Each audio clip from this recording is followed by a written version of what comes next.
Good afternoon everyone, I am honored that I am sharing my ventilator journey with you. I would like to start off with a disclaimer. ALS is a highly personalized disease. Each and everyone impacted by ALS will journey through it differently. What you are about to see is one person's journey. You have your journey. Your journey is yours. This presentation is one journey of many. I only hope that you find comfort in the fact that you are not alone on your journey. A little background on me. I am currently 55 years young. I had two careers. I have spent 40 years in the supermarket industry and 35 years as a volunteer firefighter. I loved both of my career paths. I am married to my bride of 27 years, Donna. We choose to have Caleb in the back nine of our lives. We did much traveling in our early years. We love football in our home. I also love eating, and I have a large extended family. I have 7 brothers and sisters.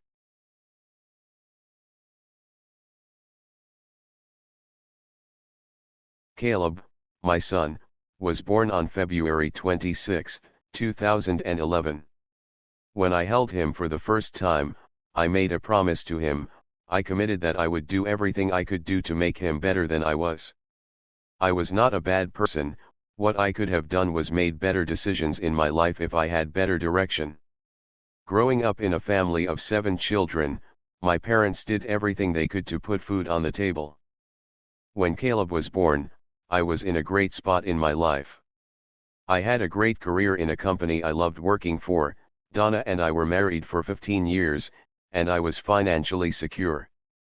I was also in the volunteer fire service for 25 years and was chief of my local fire department. I gave up being chief for Caleb. I wanted to come home and focus on the family. I still was involved. I was the president of the Bucks County Fire Chief Association. Caleb was the priority. I wanted more for him than I could imagine. We would take day trips to Cabela's to pick out camping gear for when we would go camping. I bought quads for us. I said that when the time was right, we could go camping, fishing, and ride our quads. At night I would break out the telescope and show him the stars. Yes, I learned astronomy. It was one of my many hobbies. We were set, but then our world was turned upside down like all of you. In May 2018, I was diagnosed with ALS. If you know me, the one thing I don't accept is that we can't do that. I don't want to hear defeat. I grew up with an attitude that I could try. If I failed, I would learn and choose with the new information. That is what got me to my first choice. If anyone has seen a great movie called Dangerous Minds, there is a scene where they talk about choice. We all have a choice. It is the greatest gift we have been given. I made a choice. I was not going silent into the night. I would rage against the dying light. That is the extent of my poetry. Caleb was 7 at the time and in first grade. I was determined to see him graduate high school. I would not take "we can't do that" for an answer. So, that was my decision. I would do what it would take to be with Caleb, no matter what it looked like growing up. I had a promise to fulfill. I had to protect my wingman.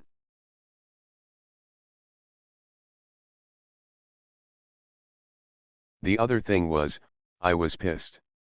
Why is a disease like ALS in my life? I was not done with my life yet, and I had much more to say. I was not going to give the disease the right to dictate my life.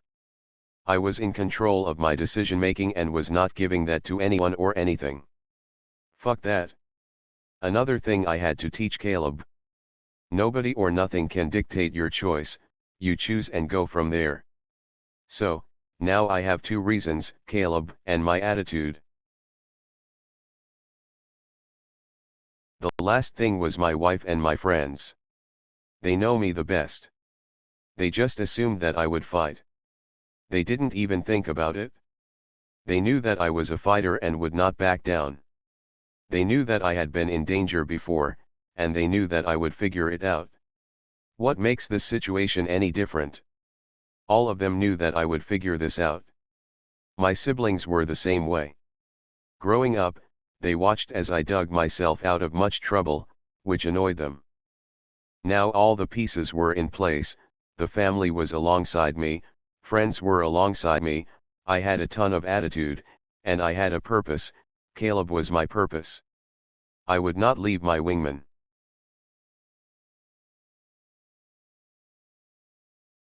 After I thought through the process of committing, the next step was telling everyone that I would fight every day, no matter what it would take. At this point, I was only slurring my speech and had some problems with my muscles. I knew that I was in it for the long haul. I said to myself, care about the purpose, and everything else will work out.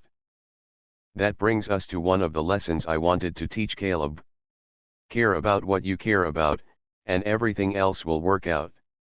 There will be things in your life that you will care about, and that is awesome. If you care, then care. If you do not care about it, that is okay. If you do care about it, lean in and give it your best. That is all you can do. You don't have to care about everything, don't let people tell you what you should care about. The second part about caring is that you will get hurt and have joy. The more you care, the more it will hurt and the more it will give you pleasure. That is a great thing, embrace it. Everything else will work out. It may not work out the way you want, it will work out. The next step in the process was telling everyone I was committed. That is what I did. I told everyone I could, that this was a bump in the road, that I would figure it out, and I pull through it. I have two close friends, Mark and Mike. They didn't hesitate and jumped in full tilt. They formed a non-profit organization called Firefighters Fighting ALS. Once the organization was formed, they went to work on the first fundraising event, Beef and Beer. The event was a great success. They sold more tickets than the facility could hold and still had walk-ins. I was overwhelmed. The following year they ran a golf outing. Then COVID hit, and that put a wet towel on everything. They raised enough money to install a generator for the house, remodel a bathroom for a wheelchair, and remodel the dining room into a bedroom. They also helped out with other purchases. The other thing that Mark and Mike did was to be there for my family and me. They didn't care what I needed, if I asked, they figured it out. I have another friend, Billy, that did the same thing, they figured it out, no matter how insane they ask. I met all three of them in the fire service.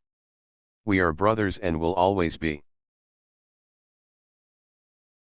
My brother, Tim, also jumped into action.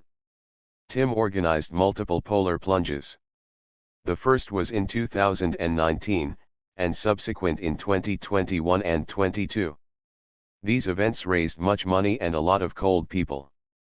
I look forward to it every year, the after plunge party is a blast. I spent the time so you could get a feel of my backing.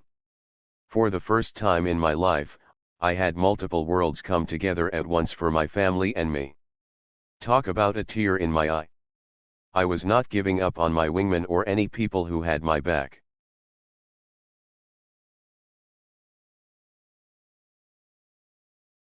Now I am going to fast forward to October 2020. At this point in my life, the following milestone has been hit. We discussed with Caleb that I had ALS. I was in a wheelchair. I was using an eye gaze device. I had a PEG tube installed. I was using the non-invasive ventilator constantly. I was not in a good place physically. I lost much weight and just had the PEG tube installed in July. I was still losing weight, was not sleeping, and would nod off mid-conversation during the day. People thought it was the conversation, sometimes, it was. We knew something was wrong, so I went back to the hospital. It was a scary time for all of us. Despite multiple medications, I did not have my eye gaze set up well, so I could not communicate effectively and was still not sleeping. These medications also made me a bit loopy, and I was very confused and incoherent much of the time. They said my CO2 levels were significantly off, and my breathing was not giving my body the exchange I needed to function correctly. The doctors told Donna they weren't sure I would be the same mentally as I had been before the hospital admission. Still, from what she said, they didn't think I had much mental capacity, given my physical appearance. They kept running test after test and getting no accurate, helpful information. Donna barely left the hospital for the 2 weeks I had been there already, only to check in on Caleb for an hour or so a day. Donna's family was amazing and stepped in with shifts to keep Caleb's world as routine as possible, and we were grateful for that.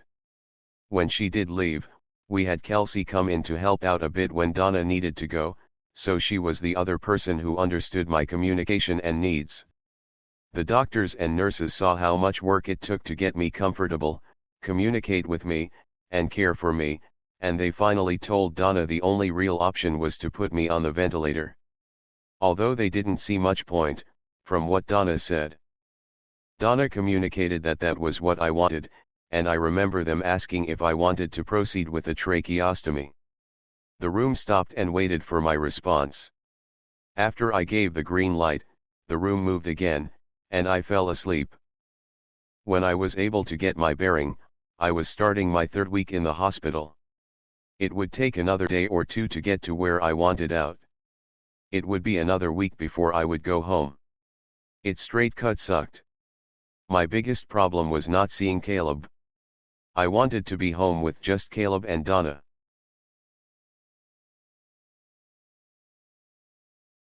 Here is what you have to be prepared for. Extended hospital stay. I was very sick when I went in. I don't know if that contributed to the length of stay. I assume that everyone waits until the last minute. In retrospect, I should have done it earlier. Have someone else with you at all times during your stay. I had Donna by my side more than she wanted to be. Someone else would be with me if Donna could not. The issue is the floor nurses. They are great nurses who have too much work, don't have the time to dedicate to you, and struggle with communication. If you have someone who knows you, they can talk on your behalf. Make sure you have your eye gaze device and the stand. You will want it at some point. I didn't have mine working correctly in the hospital, it caused unnecessary headaches. The last thing I will say about the hospital is going home. When you get home, you will have a bunch of new equipment. It will be overwhelming. Ensure you have all the support and information about the equipment so your caregiver is comfortable. The company we have sucked. They came in, dropped the equipment, spent a half hour explaining it, and left no follow-up or reaching out to see how you are doing. If the caregiver is unhappy, don't sign anything until you are happy. I would make one suggestion to the clinic. I would have an ALS support list. These would be companies that would meet guidelines for support. Every company should have a YouTube video explaining how to use the equipment. That way, a caregiver could reference it, and you could have the links on your channel.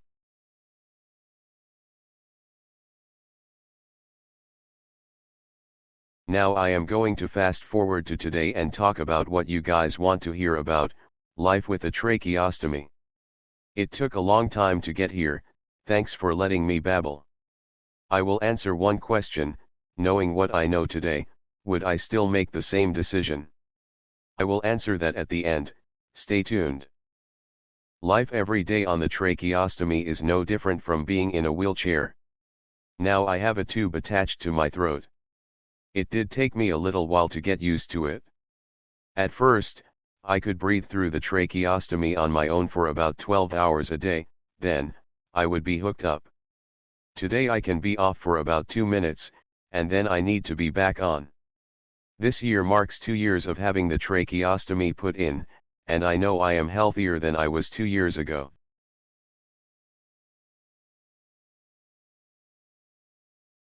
The first thing I will cover is the financial impact on the house. There has been no impact on the house for us. I am fortunate, I know. I worked for Wakefern Food Corporation for 25 years. The company is the distribution arm of ShopRite, the fresh grocer, and other banners. Once you hit 25 years, you can continue to be covered by the insurance if you pay the copay. I was not born yesterday. The same insurance still covers me. A true blessing for the family and me. Additionally, we had the friends I mentioned earlier do some fundraising to be able to provide some of the things that make life easier and less of stress. That is super helpful. The generator is a lifesaver in our comfort level, with me at home on a ventilator with no full-time nursing. We live in an area where power goes out frequently, and the battery life of the vent is only a few hours, so having this is a significant investment, but so worth the peace of mind. They run around $20,000 for a house our size, but we don't have to worry about the batteries dying out before power comes back. Other costs we are lucky enough to have covered by our private insurance are the monthly equipment and supplies, trish supplies, suction machines, vents, and their equipment, O2 machines, etc. We get more supplies than we need each month, costing us nothing. I know that is not the case for everyone, and I don't know what Medicare pays, but I know many people are covered under that, so you would have to do some homework to determine your costs. I do require 24/7 care and can't be left alone. Again, we are covered under my insurance for more nursing hours than we utilize. Donna values the privacy of our family time and only employs the nurses for her work schedule and a few hours on the weekends so she can do errands or take Caleb somewhere for a few hours. Nursing care is costly and is often the highest cost in the care of a vent patient. Again, we are fortunate, but I know many people yearly fundraising to pay for nursing care.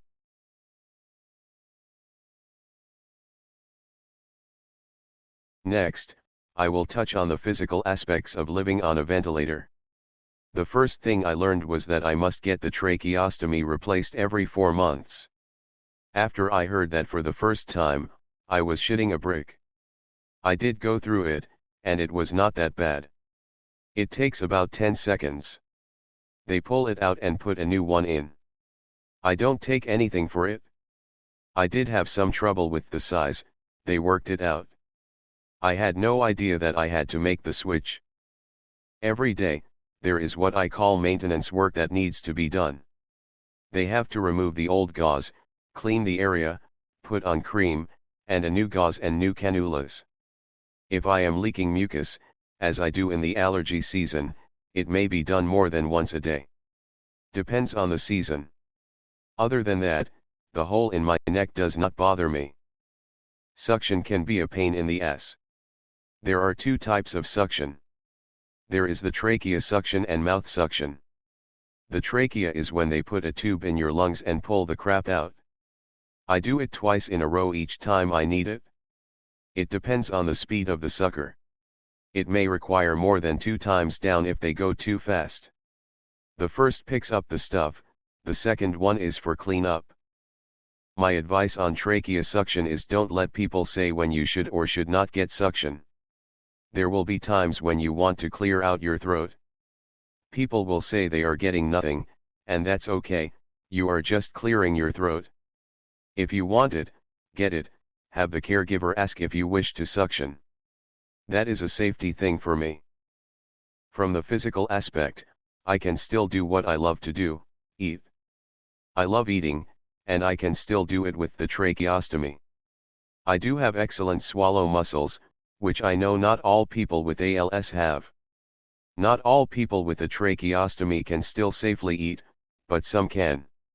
It was another thing that we had to advocate for, though, as people take a look at me and automatically say no or why, you have the peg tube. We advocated getting a speech therapist out to evaluate the swallow, and then Donna and I experimented with some liquids and foods until both Donna and I were comfortable. I enjoy many different foods, and I eat what gives me pleasure. I allow the night feedings to provide nutrition. I usually enjoy eggs in the morning with fresh coffee, soup at lunch, a PSL in the afternoon, a cocktail hour, hot chocolate and Baileys, and dinner. Dinner could be a mixed bag. I need stuff with a lot of butter or gravy. I might have dessert. I do have a sweet tooth.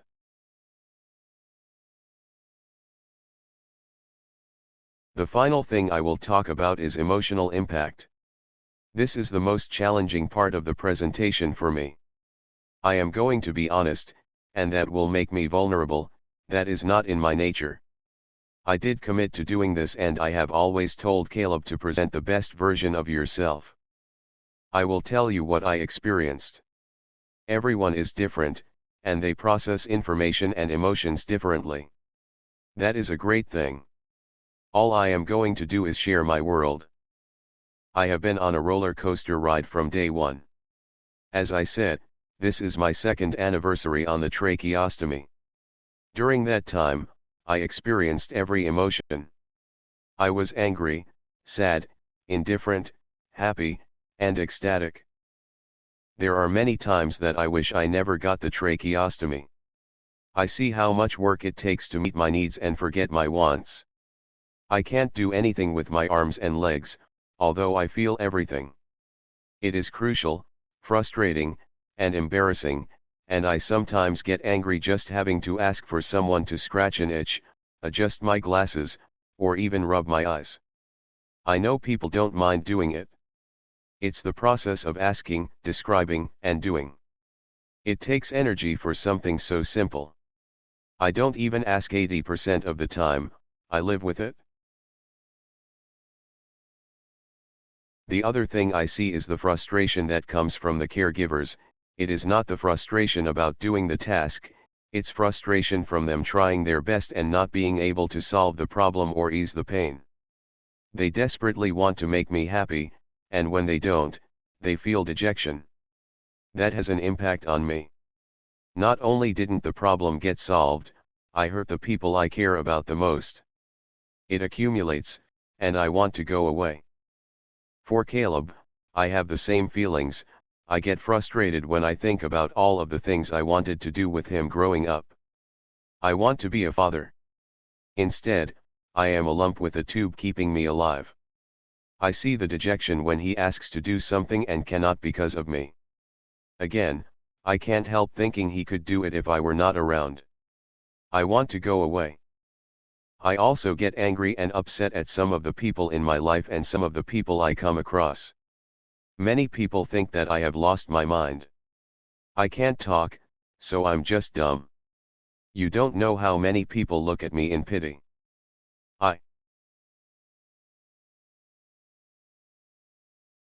I know the thing that hurt me the most was my firehouse. I had been with the fire company for over 20 years, and in that time, I was very active and contributed much to the company. I fulfilled multiple roles, even becoming chief. I worked on becoming an instructor so the department could have a certified instructor. I put many hours into the organization to make it a better place. Everyone said the right things when I told them about the disease. They would be there for me. That was the case for a few members. Mark, Mike, and Billy would coordinate an event, and guys would show up. My son would have an event at the school, and the department would be there, and it was a great showing. What they also did was make me feel irrelevant. They wanted me to go away. Not all the members, but enough. I also heard a line from Martin Luther King, "It is not your opponent's words, it's the silence of your friends that hurt." I would try many times to continue to contribute to the organization. I tried different things. They all fell on deaf ears. I didn't have anyone to speak on my behalf, so I finally gave up trying. As I said, the more you care, the more it hurts. I talked about the emotional pain I experienced with the tracheostomy. Now, I will talk about the joy you can experience and the fun times I have had since being on the ventilator. Remember my purpose, I am doing all of this for my wingman. Since I was diagnosed and we told Caleb, Caleb has taken a healthy approach to the disease. He fully understands what ALS will do to me and still acts like an 11-year-old boy, which I am grateful for most days. One of my most cherished memories is what he did last year. Caleb is a very bright individual. he is in a pen program at his school. This is a program that puts advanced kids together and challenges them. Last year they were challenged to pick something they cared about, and if it were selected, the class would do the project to research the topic and share that research with the school and community to teach them about/raise awareness about a cause. Caleb, wanting to do something about ALS, first got his partner on board, and they pitched it to the class. The class wanted to do Caleb's project. Aside from the awareness part of the project would raise money for the families affected by ALS. Caleb wanted to share the funds raised. ALS impacted another family in the school district, so he wanted to include the other family. The class became subject matter experts on ALS. This was going to be tricky for the teacher because the students started asking Caleb questions. It didn't take long for one of them to put together that I was in year 4 of a disease that had me at the end of the cycle.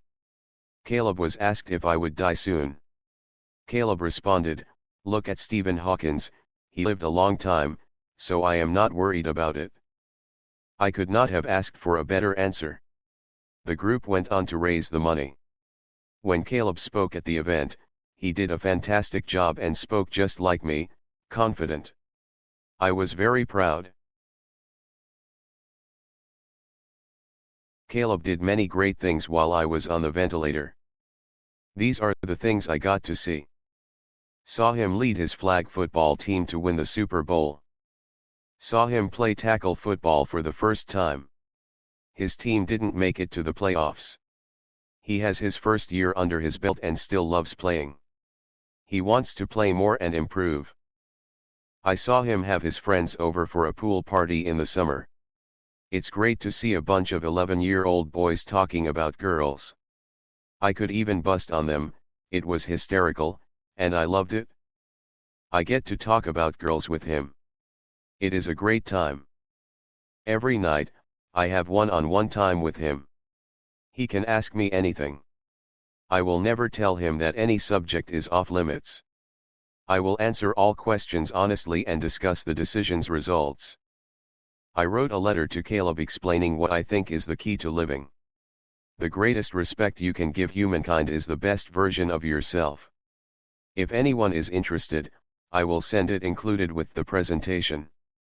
I am writing down stories of my family life and my friends that have made me the person I am today, so he knows about things I might forget to share with him.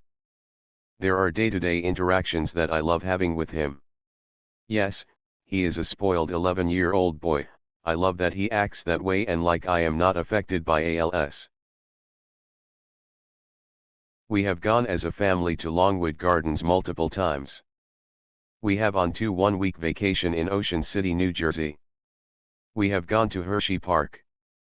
We play Wordle as a family every night. On top of my purpose, I do have other things that bring me happiness. They are going to bed and waking up with Donna at my side. Hearing "I love you" from Donna. Kelsey is my adopted daughter. Kelsey has been working with my family and me for 3 years. Kelsey is very much a part of my family. I got to watch her graduate from nursing school this summer. I was just as proud of Kelsey as I would be with Caleb if he had accomplished the same milestone. I teach the young nurses real music, classic rock, and 80s. Playing chess with my brothers online. Reading every day. Finding ways to save money in the household budget. Giving life advice to my nephews and nieces. Having the ability to continue to stretch my mind and learn something new every day. Writing my thoughts and sharing them with people who want to hear them. Being able to solve problems. I just shared a technology hack that got some attention. Reconnecting with friends and telling them how important they are in my life. Having the ability to share this presentation with you. I was honored that the folks at Jefferson Clinic asked me to do it. I hope you all got something from it and it was worth your time. And now, for the final question, would I do it again if I knew what I know today? Yes, yes, yes. I would not change anything. I love the fact that I am still going. I will fight for every breath. I will not have the disease dictate my life. The last thing I would like you all to hear is from others on me and my ventilator journey. These are people close to me and care for me every day.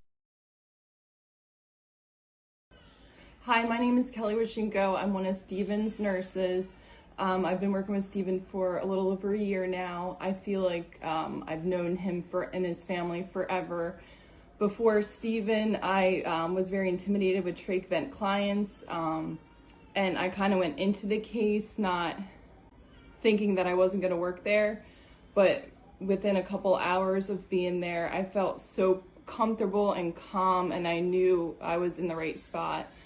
I don't think Steven knows how much he's taught me over the past year and a few months, not only with nursing, but life lessons itself. I'm just so fortunate to be in Steven and everybody's life. They're just amazing.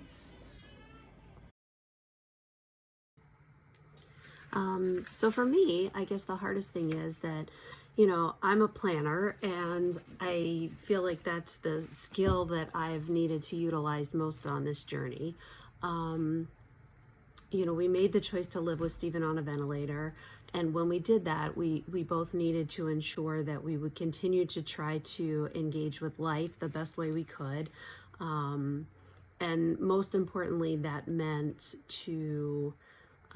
for us to be able to provide for Caleb as many, normalcies as we could, and as many of the typical experiences that he should be part of, and that we as his parents should be part of with him. So, but all of that takes so much planning, and the thing that I feel we've lost the most is the privilege of flexibility. We just don't have it anymore. If game schedules change for Caleb, or fields change, or last minute invites come up, or the weather doesn't cooperate, we just can't always make it work. We just can't get up and go anymore the way we used to, or change our plans. There's just too much that goes into it. Luckily, Caleb's friends have amazing parents who are always willing to give him rides and offer help, for him when we need it, so that he doesn't miss much. But for me, I guess the hardest piece is just losing that privilege of flexibility, with Stephen needing, someone with him all the time. So for me, the choice to live as a family with Stephen on a ventilator means that hopefully we get to continue our life journey as a family together. It certainly isn't how any of us had planned it, but to me, you kind of need to make the most of what you get, and that's what we try to do every day. The whole experience of ALS, with or without the ventilator, honestly, has put into perspective for me things that I've known, but that I never really lived to the full extent every day. I knew life wasn't always supposed to be easy or going to be easy. I knew that time was never promised to anyone, although I think I and most people expect a certain amount of it. I knew I had a lot to be grateful for, and I sort of assumed that as Stephen and I aged, that we would, one or both of us would have to help each other through those health issues or aging issues. Although again, this was never in the realm of what you expect. But now, I mean, we face some really hard days like I never expected. But more importantly, we face days and times that are filled with conversations and smiles and experiences and memories made. It's a lot of work for all of us to engage in some of those experiences, and I feel like others of them happen like they would, any other time without ALS in our lives. simple things like hanging out in front of the fire watching football all day. That just sort of happens, but brings us all a lot of happiness and joy and memories. You know, for me, the vent is just one more piece of the big ALS puzzle of life that we've had to make fit. Stephen's so much healthier since he went on the vent, and that has given him the ability to engage so much more with us and others, and do more and be productive, and teach us all sorts of things, and it's just provided more quality time together. I think he's teaching everyone who cares to listen and watch what it really means to be courageous and resilient, and that everybody has something to contribute regardless of what their abilities are. So all those things for me make the choice easy to live with. And I guess that's it. All right, so what kinds of things have maybe made life a little bit harder for you or for us since Daddy went on the vent? So we can't leave him alone in fear of the vent popping off. So that sometimes makes it hard for me to go long places, but I have really nice friends and they take me everywhere that I need to go. Okay. And what are some really good things that you see about Daddy since he went on the vent? So he seems to have a lot more energy. He can go a lot more places. He gets a lot more sleep, which is really good. So then we can get him up the stairs. He can go to all my football games. He can do mostly everything. He can say goodnight. He can talk to me. Okay, is that it? I would say the benefits of getting a vent outweigh the non-benefits. Good. A special thanks to all the people at the clinic, both past and present. They are an exceptional team that has gotten me to this point, and with your guidance, I have many more years ahead. I value each and every one on the team. I see the dedication of each and every member of the team. We should all be lucky to have an incredible team. I would also thank all of you. You got to hear my story. I would love to hear your stories and the courage you show daily. I know you all struggle every day, and you fight every day. Keep up the fight. Remember, someone will be the first to be cured, why not you or me?